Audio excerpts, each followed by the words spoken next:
اللهم صل على محمد وعلى آل محمد كما صليت على إبراهيم وعلى آل إبراهيم إنك حميد مجيد.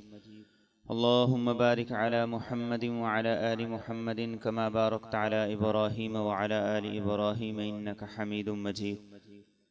قال الله تبارك وتعالى في القرآن المجيد والفرقان الحميد: أعوذ بالله من الشيطان الرجيم. بسم الله الرحمن الرحيم. لقد جاءكم من الله نور وكتاب مبين. وقال النبي صلى الله تعالى عليه وسلم: إني عبد الله وخاتم النبيين وإن آدم لمنجدل بين الماء والطين، أو كما قال عليه الصلاة والسلام. اللهم صل على سيدنا ومولانا محمد وعلى آل سيدنا ومولانا محمد وبارك وسلم وصل عليه. اللهم صل على سيدنا ومولانا محمد وعلى آل سيدنا ومولانا محمد وبارك وسلم وصل عليه. اللهم صل على سيدنا وسيد ساداتنا وسيد عاداتنا وحبيبنا وحبيب ربنا وصمدنا وأجملنا وأكملنا وأحسننا وأرفقنا وأعلانا وأولانا وأزكانا وأتقانا محمد صلى الله عليه وآله وذرياته وصحابته ومن تبعهم بإحسان إلى يوم الدين. حضرت عرباض بن ساریہ رضی اللہ تعالیٰ عنہ وہ نقل کرتے ہیں کہ نبی کریم رؤوف الرحیم صلی اللہ علیہ وآلہ وسلم نے ارشاد فرمایا: انی عبد اللہ و خاتم النبیین وان آدم لمنجدل فی طینتہ، کہ جب آدم کا گارا گوندا گیا تھا مجھے اللہ نے اس سے پہلے ہی اپنا پیغمبر بھی بنایا، رسول بھی بنایا اور خاتم النبیین بھی بنایا۔ آدم کی تخلیق بعد کا معاملہ ہے، ان کا وجود میں آنا بعد کا معاملہ ہے، اور میرا اللہ کا رسول، اس کا پیغمبر ہونا اور خاتم النبیین ہونا اس سے بھی پہلے کا معاملہ ہے۔ اور فرمایا کہ میں کیا ہوں؟ فرمایا دعوت ابراہیم، میں ابراہیم کی دعاؤں کا ثمر ہوں۔ اور وہ ابراہیم کی دعا کیا تھی؟ جس وقت وہ بیت اللہ کو تعمیر کر رہے تھے اور اس تعمیر کے دوران انہوں نے دعا کی تھی: وَإِذْ يَرْفَعُ إِبْرَاهِيمُ الْقَوَاعِدَ مِنَ الْبَيْتِ وَإِسْمَاعِيلُ، ابراہیم پتھر پہ کھڑے ہوئے تھے، اور پتھر کون سا تھا؟ مقام ابراہیم۔ اور اسماعیل مٹی لا رہے تھے، پتھر لا کے دے رہے تھے، مزدور کا کام ساتھ کر رہے تھے۔ تو اس موقع پر ابراہیم نے دعا کی تھی۔ دعا کیا تھی؟ ربنا وبعث فیہم رسولا منہم یتلو علیہم آیاتی ویزکیہم ویعلمہم الکتاب والحکمہ۔ مفسرین نے بڑی خوبصورت بات لکھی ہے۔ انہوں نے لکھا ہے کہ ابراہیم علیہ السلام کے زندگی میں کئی پتھروں پر قدم آئے ہیں، لیکن صرف مقام ابراہیم ہی ایسا پتھر کیوں ہے کہ جس پہ آپ کے مبارک قدموں کے نشان پڑ گئے، اور آج تک وہ ایک مقدس پتھر کی حیثیت سے بیت اللہ میں نصب ہے، اس لیے کہ اس پتھر پہ کھڑے ہو کے انہوں نے میرے اور آپ کے نبی کی آمد کے لیے دعا کی تھی۔ اس پتھر کی خصوصیت یہ ہے، اس پتھر پر نشان پڑنے کی وجہ یہ ہے کہ اس پہ انہوں نے کھڑے ہو کے میرے اور آپ کے حبیب صلی اللہ علیہ وسلم کے لیے دعا کی تھی۔ اور آپ کیا فرماتے ہیں کہ میں بشارت عیسیٰ، عیسیٰ کی خوشخبری ہوں، جو خوشخبری عیسیٰ لے کر آئے تھے، اور اس کا بھی قرآن کریم نے تذکرہ کیا ہے۔ وَإِذْ قَالَ عِيسَى ابْنُ مَرْيَمَ يَا بَنِي إِسْرَائِيلَ، عیسیٰ بن مریم نے کہا ہے بنی اسرائیل، انی رسول اللہ الیکم مصدقا، میں تم سب کی طرف اللہ کا رسول بنا کر بھیجا گیا ہوں۔ مصدقا لما بین یدی من التوراۃ، مجھ سے پہلے جو تورات آئی تھی میں اس کی تصدیق کرتا ہوں۔ ومبشرا برسول یأتی من بعد اسمہ احمد، اور میں اس رسول کی خوشخبری لے کر آیا ہوں جو میرے بعد آئے گا، جس کا نام احمد ہوگا۔ تو آپ نے فرمایا کہ میں عیسیٰ کی بشارت ہوں، جس پیغمبر کی وہ بشارت دیتے تھے وہ پیغمبر میں ہی ہوں۔ اور پھر کیا فرمایا کہ ورؤیا امی التی رأت، میں اپنی ماں کے خواب کی تعبیر ہوں جو میری ماں نے دیکھا. اور فرمایا کہ یہ صرف میری ماں کی خصوصیت نہیں، ہر پیغمبر کی ماں کو ایسے سچے خواب آتے تھے. وہ سچے خواب، ان کی تعبیر انبیاء کی صورت میں آیا کرتی تھی. اور یہ بات میرے اور آپ کے پیغمبر صلی اللہ علیہ وسلم نے ارشاد فرمائی. اور آپ کی آمد کا تذکرہ یہ صرف آپ کی آمد سے نہیں ہوا، آپ کا تذکرہ آپ کے دنیا میں آنے کے بعد نہیں ہوا، بلکہ آدم علیہ السلام کے وجود سے پہلے سے آپ کا تذکرہ موجود ہے.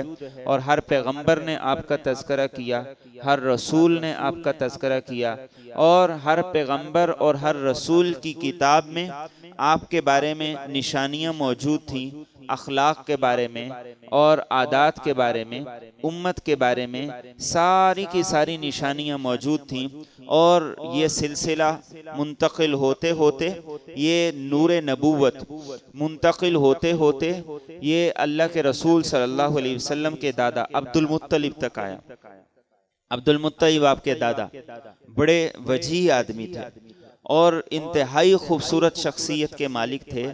ایک دفعہ وہ کہتے ہیں کہ میں خانہ کعبہ کے اندر سویا، سو کے جب میں اٹھا ہوں تو میں کیا دیکھتا ہوں؟ میں یہ دیکھتا ہوں کہ میری آنکھوں میں سرما لگا ہوا ہے، چہرے کا نور، خوبصورتی اور حسن و جمال بڑھ گیا ہوا ہے، بالوں میں سیاہی پہلے سے زیادہ آ گئی ہے. تو کاہن ہوا کرتے تھے. تو کہتے ایک کاہن کے پاس چلا گیا میں، تو کاہن نے جا کے بتایا کہ وہ نور تمہارے اندر منتقل ہو گیا ہے جس نور سے آخری پیغمبر آئیں گے، اس کا نکاح کیا جائے. نکاح کیا گیا. نکاح کرنے کے بعد ایک شادی کی، اس سے کوئی اولاد نہیں ہوئی.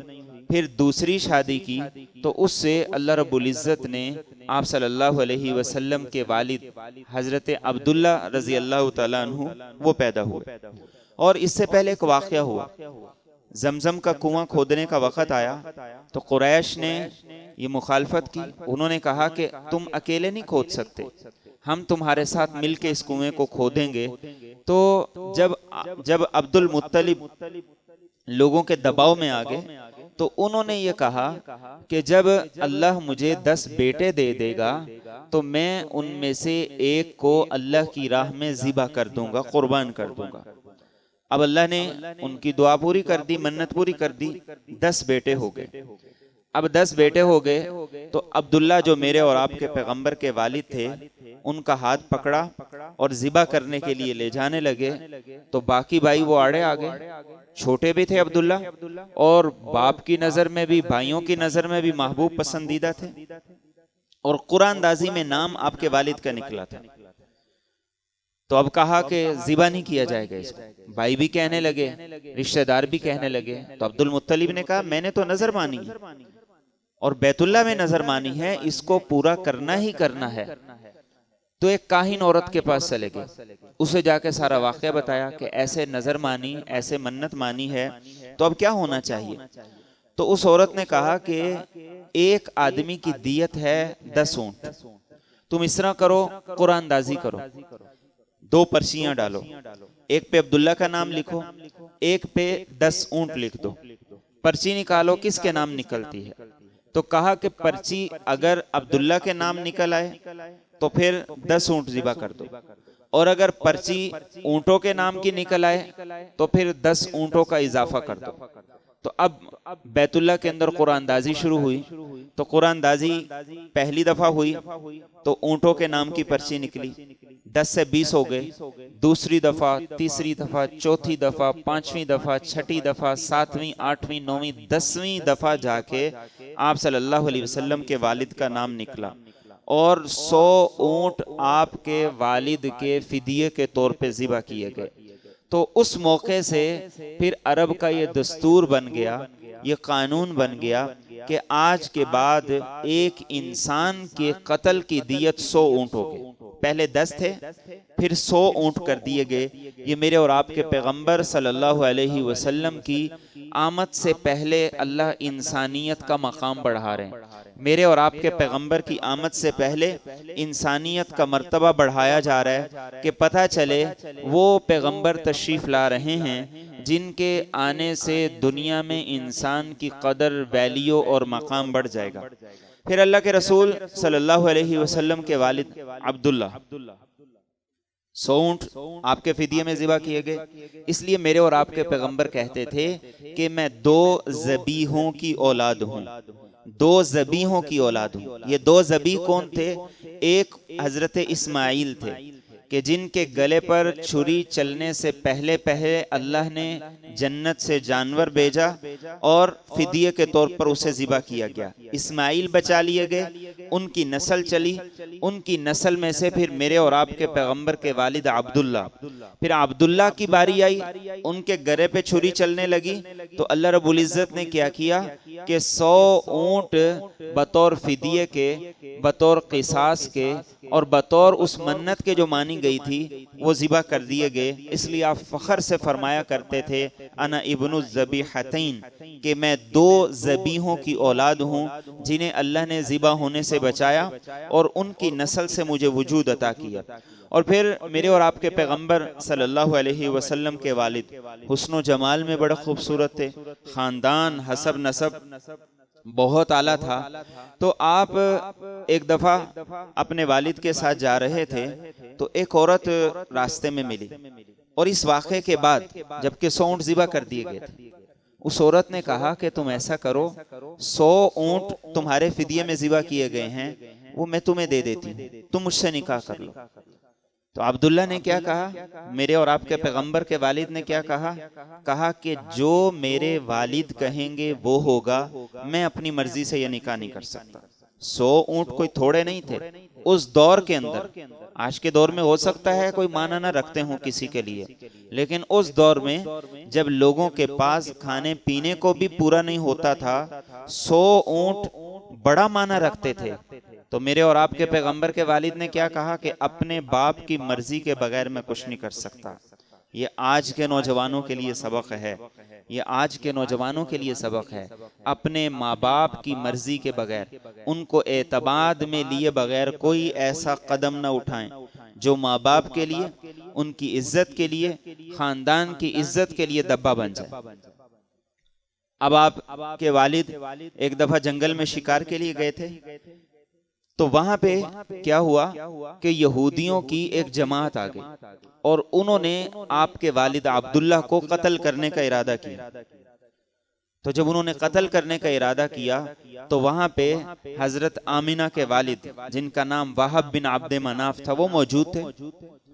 انہوں نے دیکھا کہ یہودی قتل کرنے کے لیے آئے ہیں، لیکن آپ کے والد کے تحفظ کے لیے، دفاع کے لیے بڑے بڑے نوجوان، خوبرو اور ایسے خوبصورت تھے جیسے کبھی دیکھے نہیں گئے۔ وہ آئے، انہوں نے آپ کے والد کا دفاع کیا اور جو یہودی قتل کرنے کے لیے آئے تھے انہیں بھگا دی۔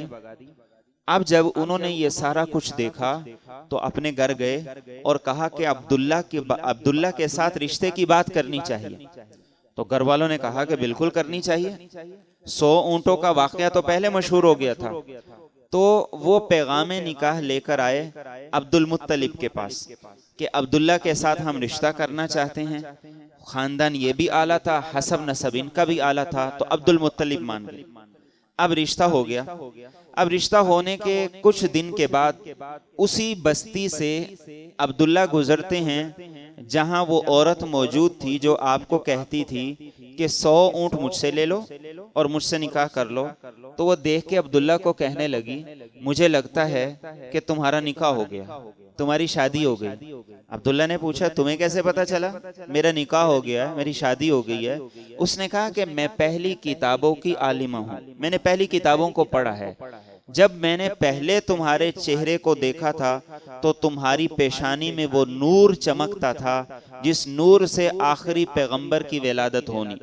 تو جب تم نے شادی کر لی ہے تو اب وہ نور منتقل ہو گیا ہے، اس لیے اب 100 کیا 1 اونٹ کے بدلے میں بھی میں تم سے شادی اور نکاح کے لیے تیار نہیں ہوں۔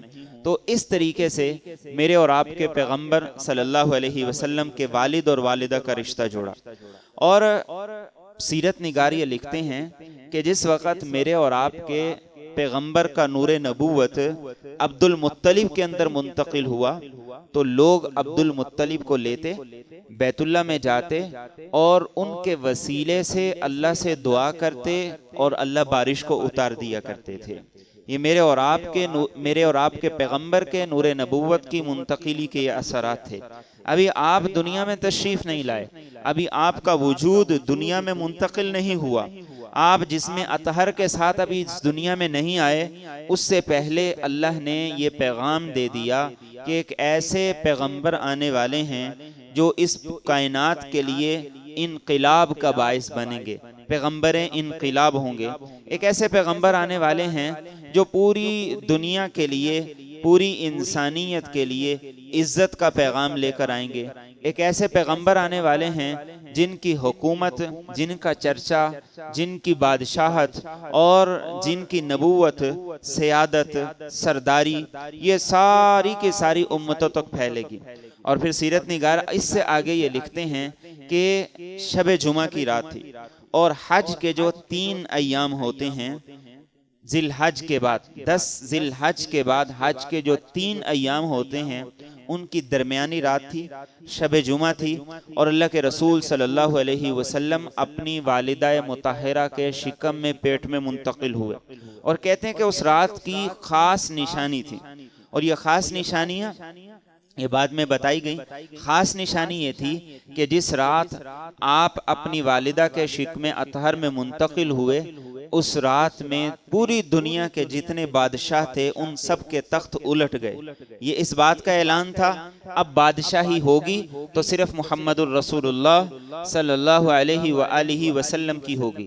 اور اس رات قریش کے جتنے بھی جانور تھے سب نے بول کر کہا تھا کہ وہ پیغمبر آنے والے ہیں، وہ اپنی ماں کے پیٹ میں منتقل ہو گئے ہیں، کہ جو بشیر بن کے تشریف لائیں گے، نذیر بن کے تشریف لائیں گے، اور جن کی حکومت سارے کے سارے جہاں میں ہوگی۔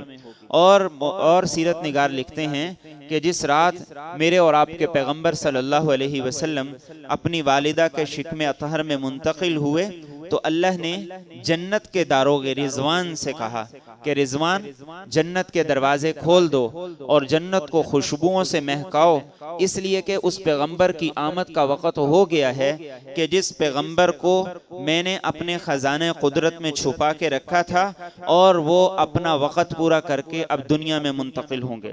حسان بن ثابت رضی اللہ تعالیٰ عنہ، اللہ کے نبی صلی اللہ علیہ وسلم نے تو بڑی بعد میں ہجرت کی، وہ کہتے ہیں کہ میں 6-7 سال کا لڑکا تھا، مدینہ طیبہ میں ہی رہا کرتے تھے، انصاری صحابی تھے، تو میں نے کیا دیکھا کہ صبح کا وقت ہے، ایک یہودی اپنے قلعے پہ کھڑا ہوا اور کہہ رہا ہے کہ یہودیوں جمع ہو جاؤ، سارے جمع ہو گئے۔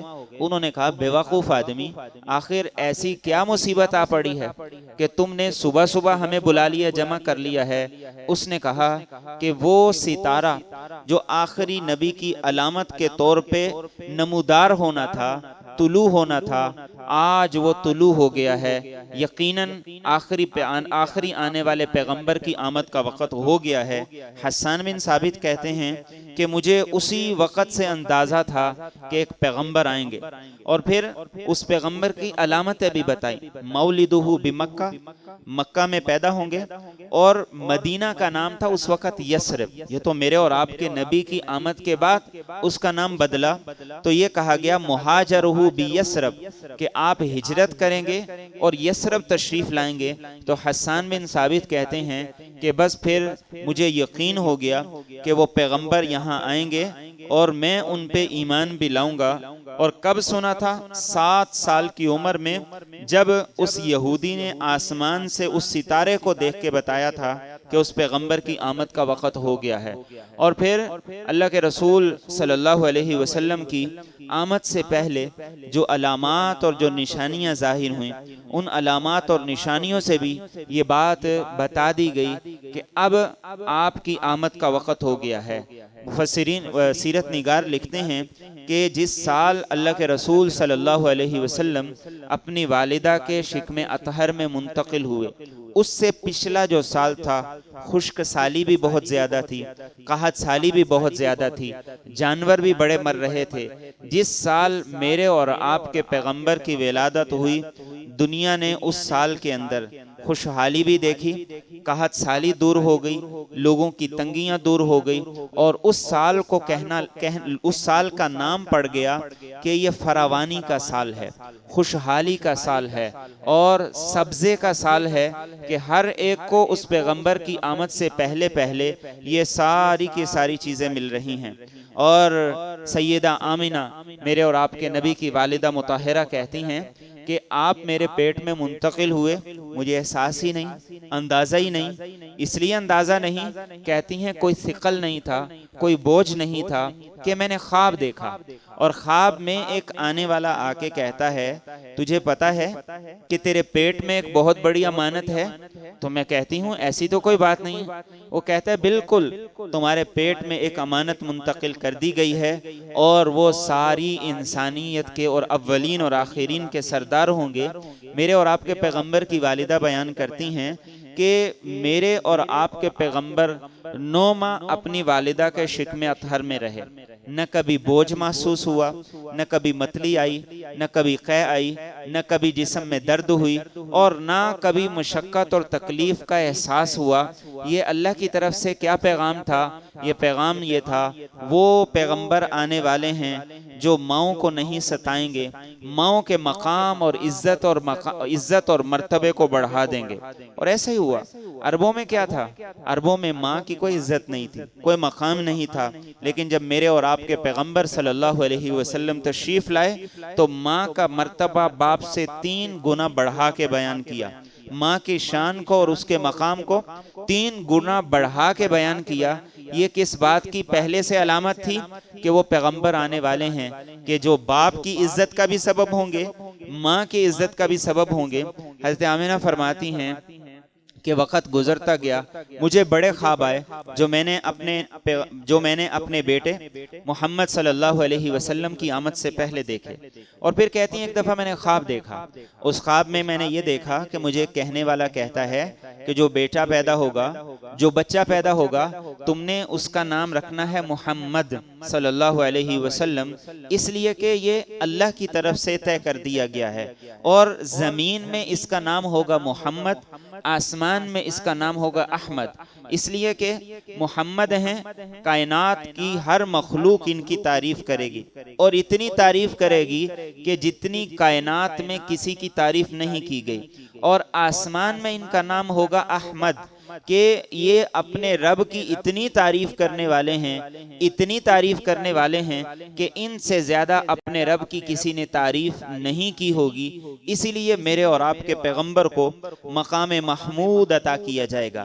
یہ مقام محمود کیا ہے؟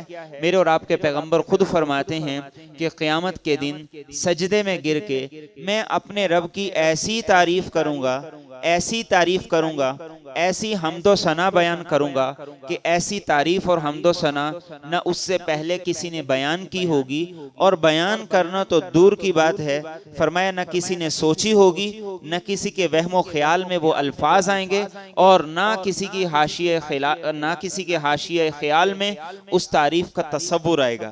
پھر آپ کی والدہ فرماتی ہیں ایک اور میں نے خواب دیکھا، اور خواب یہ دیکھا کہ یہ کہا گیا ہے مجھے کہ جب یہ بچہ پیدا ہو کہ تم نے یہ کلمات پڑھ کے اس کو اللہ کی پناہ میں دینا ہے، اعیذہ بالواحد من شر کل حاسد، کہ میں اس اللہ کی پناہ میں اس بچے کو دیتی ہوں جو اکیلا ہے اور ہر حاسد کے شر سے بچانے والا ہے۔ حضرت آمنہ فرماتی ہیں کہ جب وہ وقت آیا جس وقت میں میرے اور آپ کے پیغمبر کی ولادت ہونی تھی، یہ ربیع الاول کی صبح کا وقت تھا، نہ موسم میں گرمی تھی، نہ گرمی کی شدت تھی، اور نہ موسم میں حدت تھی، اور صبح صادق کا وقت تھا، اور سعودیہ کے وقت کے مطابق، مکہ کے وقت کے مطابق 4:20 کا وقت تھا، یکم جیٹھ 570 عیسوی، اور میرے اور آپ کے پیغمبر صلی اللہ علیہ وسلم 20 اگست کو اور 12 ربیع الاول کو جب پیدائش کا وقت آیا تو آمینہ کہتی ہیں میں نے دیکھا کہ بہت حسین و جمیل خاتون، جیسے بنو عبد مناف کی عورتیں ہوتی ہیں، ایسی عورتیں کھجور کی طرح لمبی وہ آئی ہیں، اور ان میں سے 2 آگے بڑھی ہیں۔ ایک کے ہاتھ میں مشروب تھا، اس نے مجھے کہا کہ یہ پی لو، میں نے اس کو لیا۔ وہ مشروب کہتی ہیں شہد سے زیادہ میٹھا تھا، برف سے زیادہ سفید تھا، اور بڑا ہی زیادہ لذیذ تھا، دودھ سے زیادہ سفید تھا۔ کہتی ہیں میں نے پیا، پھر دوسری نے کہا اور پیو، میں نے اور پیا، پھر اس نے کہا اور پیو۔ تو حضرت آمنہ کہتی ہیں میں نے پوچھا ان عورتوں سے جو پاس کھڑی تھی، یہ دونوں کون ہیں؟ ایک نے مجھے کہا پیو اور دوسری مجھے پلا رہی ہے۔ تو انہوں نے بتایا کہ ایک آسیہ ہے جو فرعون کی بیوی ہے، دوسری مریم ہے جو حضرت عیسیٰ کی والدہ ہیں۔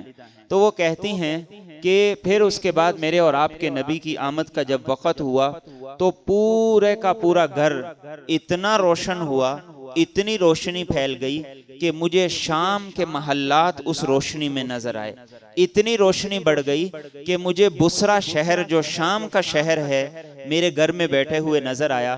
اور آپ کے پاس اس وقت بطور دایا کے 2 خواتین موجود تھی، ایک عثمان بن ابو العاص ان کی والدہ تھی۔ وہ کہتی ہیں میں اس کمرے میں موجود تھی، اتنی خوشبو، اتنی مہک بڑی، اور کہتی ہیں کہ ستاروں کو میں نے دیکھا، اتنے قریب آ گئے مجھے لگا کہ مجھ پہ گر جائیں گے، ہر طرف نور ہی نور کا سما تھا۔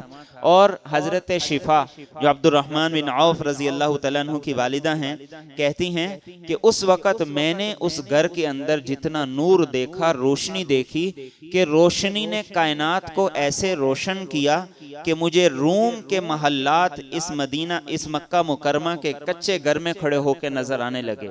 تو میرے اور آپ کے نبی کی والدہ کہتی ہیں جب آپ پیدا ہوئے، جب آپ دنیا میں تشریف لائے، آپ کے جسم پہ کسی قسم کی کوئی گندگی نہیں تھی، کوئی آلائش نہیں تھی، جسم خوشبو سے مہکتا ہوا، آپ کا جسم اطہر خوشبو سے مہک رہا تھا، آپ کا جسم اطہر خوشبو سے مہک رہا تھا، اور روشنی ہر طرف پھیلی ہوئی تھی۔ فرماتی ہیں بچوں کی ناف کاٹنی پڑتی ہے، آپ کی ناف کاٹنے کی ضرورت نہیں پڑتی۔ فرماتی ہیں کہ بچوں کا ختنہ کرنا پڑتا ہے، ولد مختونن، آپ کے ختنے نہیں کرنے پڑے۔ آپ کی والدہ فرماتی ہیں کہ جب آپ دنیا میں تشریف لائے تو سب سے پہلے آپ زمین پہ ایسے گرے جیسے سجدہ کر رہے ہیں، اور آپ کی والدہ کہتی ہیں کہ میں نے آپ کی زبان سے سب سے پہلے کلمات جو سنے دنیا میں آمد کے بعد، دنیا میں تشریف آوری کے بعد، وہ کلمات کیا تھے؟ اللہ اکبر کبیرہ والحمدللہ کثیرہ وسبحان اللہ بکرۃ واصیلا۔ یہ کلمات تھے جو میں نے اپنے بیٹے کی زبان سے سنے، اور کہتی ہیں کہ پھر گھر میں اندھیرا چھا گیا، ہر طرف اندھیرا چھا گیا، میں پریشان ہو گئی، اور اس اندھیرے میں میں نے کیا سنا ہے؟ جیسے گھوڑے آ رہے ہیں، پر پھڑ پھڑا رہے ہیں، کچھ لوگوں کی آوازیں ہیں، اور وہ کیا کہہ رہے ہیں؟ اس بچے کو لے جاؤ، مشرق کی سیر کراؤ، مغرب کی سیر کراؤ، آسمان والوں کو اس بچے کا تعارف کرواؤ، انہیں اس کا حلیہ بتاؤ، اس کا نام بتاؤ، اور زمین کی ہر مخلوق کو اس کا حلیہ بتاؤ، اس کا نام بتاؤ، اس کی پہچان بتاؤ، تاکہ ساری مخلوق کو پتہ چل جائے کہ آخری وہ پیغمبر آ چکے ہیں کہ جو ساری انسانیت کے پیغمبر ہوں گے، شجر و حجر کے پیغمبر ہوں گے، حیوانات کے پیغمبر ہوں گے، جمادات کے پیغمبر ہوں گے، اور ہر چیز آپ کو پہچانے۔ اور یہ حقیقت ہے کہ اس کے بعد میرے اور آپ کے نبی صلی اللہ علیہ وسلم جانوروں کے پاس سے گزرتے تھے تو جانور آپ کو پہچانتے تھے۔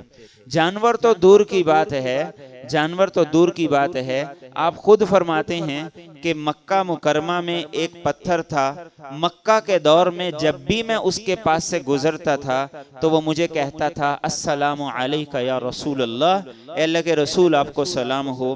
پتھر بھی آپ کو پہچانتے تھے۔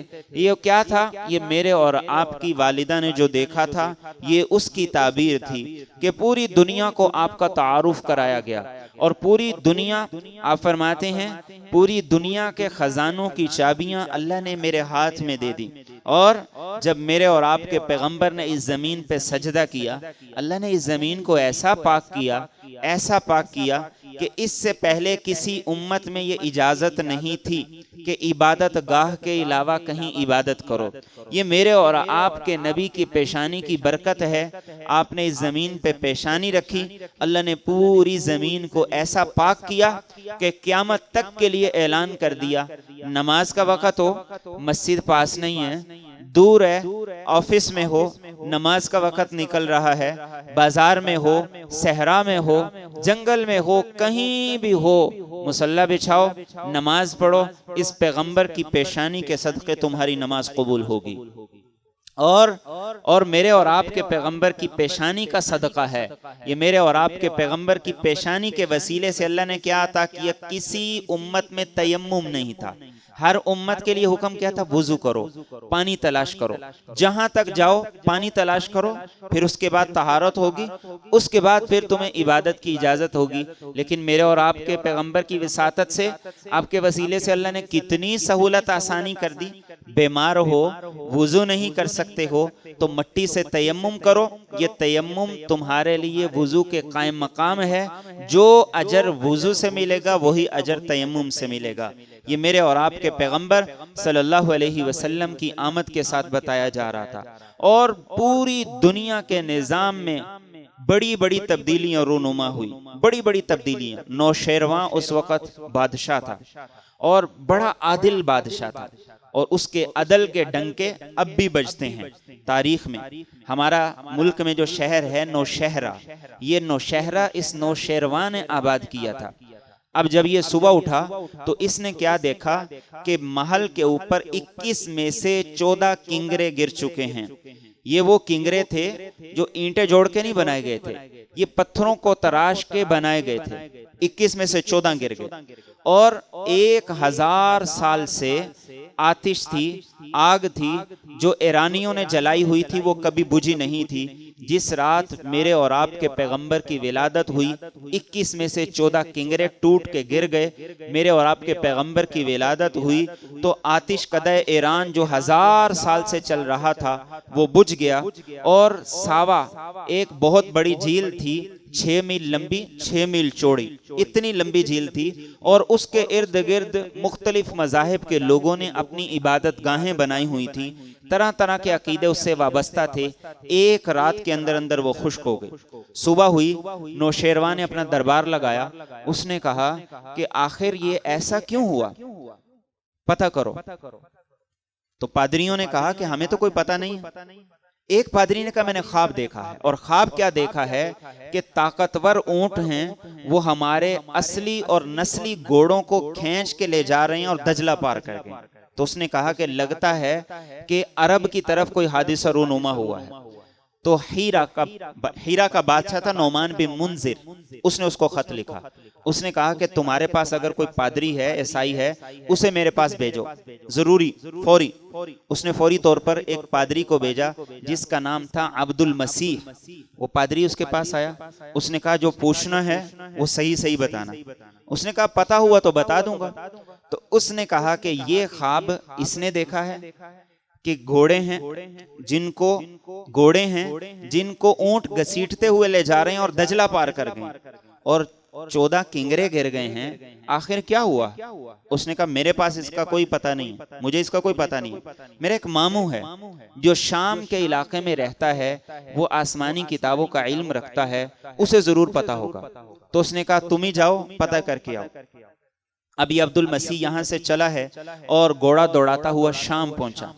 اب شام جب پہنچا اپنے ماموں کے پاس جس کا نام تھا سطیح, تو ماموں سکرات کی کیفیت میں تھا, روح نکلنے والی تھی, جان جانے والی تھی. تو اس نے جا کے اپنے ماموں کو ہلایا, جگایا اور کہا کہ میں کچھ پوچھنے آیا ہوں. تو اس کے ماموں نے کہا مجھے پتا ہے تم کیا پوچھنے آئے ہو. اس نے کہا کہ 21 میں سے 14 کنگرے گر گئے ہیں, تم یہی پوچھنے آئے ہو.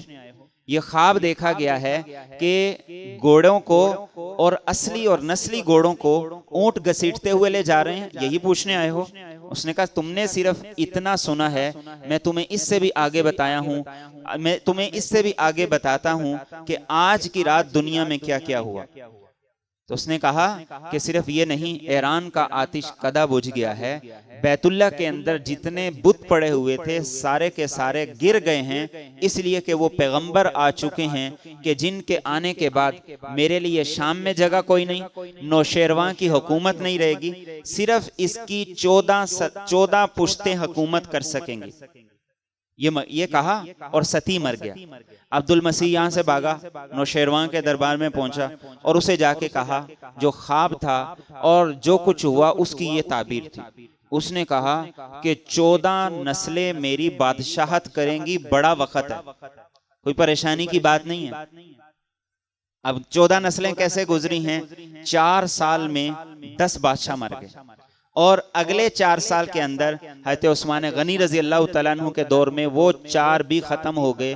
8 سال کے اندر میرے اور آپ کے نبی کا ایمان اور دین کیسر کو بھی فتح کر گیا، کسرا اور اس کے سارے علاقوں کو فتح کر گیا۔ اور میرے اور آپ کے نبی کی والدہ کہتی ہیں کہ جس وقت میں نے ان گھوڑوں کی آواز سنی جو آپ کی ولادت کے بعد آئے تھے اور ان پروں کی آواز سنی تو میں نے یہ کہتے ہوئے سنا کہ اس کو پوری زمین کے خزانوں کی چابیاں دے دو۔ اور 3 جھنڈے میں نے دیکھے جو نصب کیے گئے ہیں، ایک جھنڈا بیت اللہ کے اوپر، ایک مشرق میں، ایک مغرب میں۔ یہ نشانی تھی کس بات کی؟ کہ آپ کی حکومت پوری دنیا پر آئے گی، اسلام پوری دنیا میں پھیلے گا۔ جو بیت اللہ سے جس کا نور شروع ہوگا، بیت اللہ سے جس کی روشنی شروع ہوگی، پوری دنیا میں جائے گی۔ اور آپ کی والدہ کہتی ہیں کہ میں نے کہنے والے کو یہ کہتے ہوئے سنا، میں نے کہنے والے کو یہ کہتے ہوئے سنا کہ یہ جو بچہ پیدا ہوا ہے اسے آدم جیسے اخلاق دو، اسے نوح جیسی بہادری دو، اسے ابراہیم جیسی خلت اور دوستی دو، اور اسے یوسف جیسا حسن و جمال دو، اسے داؤد جیسی آواز دو، اسے دانیال جیسی محبت دو، الیاس جیسا وقار دو، اسماعیل جیسی زبان دو، اور یوسف جیسا حسن و جمال دو، اور اسے یحییٰ جیسی عصمت پاکدامنی دو، اسے عیسیٰ جیسا زہد اور تقوی دو، اور کہا کہ اسے تمام انبیاء کے اخلاق دے دو، جتنے اخلاق سارے پیغمبروں کو ملے ہیں وہ اس اکیلے کو دے دو۔ یہ میرے اور آپ کے نبی کی دنیا میں آمد تھی، اور یہ میرے اور آپ کے نبی کی اس دنیا میں ولادت تھی۔ اور ایسا خوبصورت منظر، آپ کی ولادت ہوئی، ولادت کے بعد آپ کے دادا عبد المطلب کو بتایا گیا، وہ بیت اللہ میں تھے، آئے، جب پتہ چلا کہ آپ جب پیدا ہوئے تو یہ کیفیات ہوئیں، انہوں نے کہا کہ اس بیٹے کی یقیناً بڑی شان ہوگی۔ آپ کے چچا تھے ابو لہب، ابھی تو آپ پیدا ہوئے، باپ آپ کے انتقال کر گئے تھے، بتیجے کے خوشخبری لے کے اس کی ایک باندی ملازمہ پہنچتی ہے سویبہ جس کا نام تھا، اور وہ ابو لہب کو بتانے آئی ہے بتیجا پیدا ہوا ہے۔ تو اس نے خوشخبری سنتے ہی ہاتھ کے اشارے سے کہا اتنی بڑی خوشخبری لے کر آئی ہو تو میں نے اس خوشی میں تمہیں آزاد کر دیا ہے۔